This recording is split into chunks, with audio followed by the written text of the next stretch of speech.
আমরা তাদের কাছে মূলত তারা এই মুহূর্তে কি কার্যক্রম করছেন, জাতীয় নির্বাচনের বিষয়ে তাদের প্রস্তুতি কি, এই বিষয়গুলি নিয়ে আমরা মত বিনিময় করেছি এবং আমরা তাদের কাছে জেনেছি যে তারা তাদের কমিশনের পক্ষ থেকে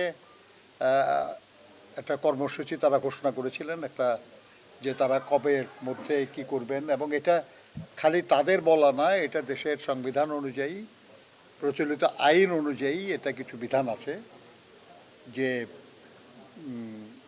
ফেব্রুয়ারির মধ্যে, জানুয়ারির 2 তারিখ, হ্যাঁ জানুয়ারির 2 তারিখের মধ্যে একটা আপডেট হয়, অটো আপডেট হওয়ার কথা, এবং মার্চের 2 তারিখে এসে এটাকে চূড়ান্ত করার কথা। এবং তারপরেও আরও কিছু কার্যক্রম আছে। এই কার্যক্রম তারা পরিচালনা করেছেন এবং তারা যেটুকু আমরা জানলাম আর কি, যে প্রায় 30 লক্ষ নতুন ভোটার আগামী দিনে যুক্ত হবে। এগুলো তালিকায় বাদ পড়েছিল, তাদেরকে ভোটার আগে করা হয় নাই, তারা হবে। আর এই সময় যে তালিকাটা করা হলো, এখানে নতুন যারা আর হবে এরা হলো বাদ পড়া, আর নতুন যেগুলেন সেগুলেন কিন্তু এখন ভোটার হবে না। এটা 18 বছর হবে আগামী বছর 1 জানুয়ারিতে যে 18 বছর হবে। কাজে ওটা হিসাবে না, হিসাব হলো যে বাদ পড়া ছিল প্রায় 30 লক্ষ ভোটার তালিকায় যুক্ত হবে। আবার এর মধ্যে আপনার 15 লক্ষর মতো বাদ পড়ে যাবে, কারণ তারা মারা গেছে, মৃত।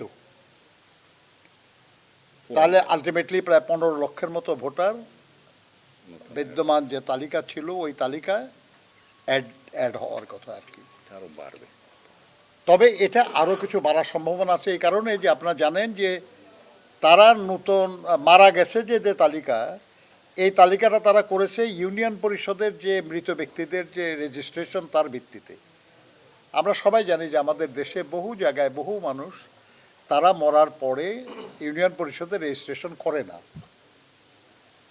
অর্থাৎ ইউনিয়ন পরিষদের রেজিস্ট্রেশনে তাদের নাম নাই, কিন্তু আসলে মারা গেছে তারা।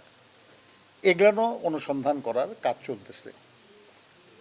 তো এইসব মিলে তারা, আমাদের কাছে মনে হয়েছে তাদের কথায়, যে আগামী মে মাস জুন মাসের মধ্যে তারা পরিপূর্ণভাবে প্রস্তুত হবেন voter list, updated voter list দিয়ে নির্বাচন অনুষ্ঠানের বিষয়ে। তবে এই ব্যাপারে সিদ্ধান্ত নেওয়ার ক্ষমতা এখন তাদের নাই, কারণ দেশের প্রচলিত সংবিধান আইন হলে আপনারা জানেন আর কি, যে একটা সরকার পদত্যাগ করলে তার 90 দিনের মধ্যে নির্বাচন হওয়ার কথা, এটা আইন। কিন্তু এখন তো ঠিক ওই আইনে দেশ চলছে না, তাই না? তো এই মুহূর্তে তাহলে পলিটিক্যাল কনসেনসাসের ভিত্তিতে সরকারের তরফ থেকে অনুরোধ হতে হবে এবং তার ভিত্তিতে নির্বাচন কমিশন নির্বাচন অনুষ্ঠান করবেন। তবে আমরা এতটুকু বুঝেছি আর কি, যে যদি মে মাস জুন মাসের মধ্যে লেটেস্ট যদি পূর্ণ প্রস্তুতি তাদের থাকে, তাহলে প্রাসঙ্গিক আরও কোনো প্রবলেম থাকলে সেটা দূর করে খুব দ্রুতই জাতীয় নির্বাচন অনুষ্ঠান সম্ভব।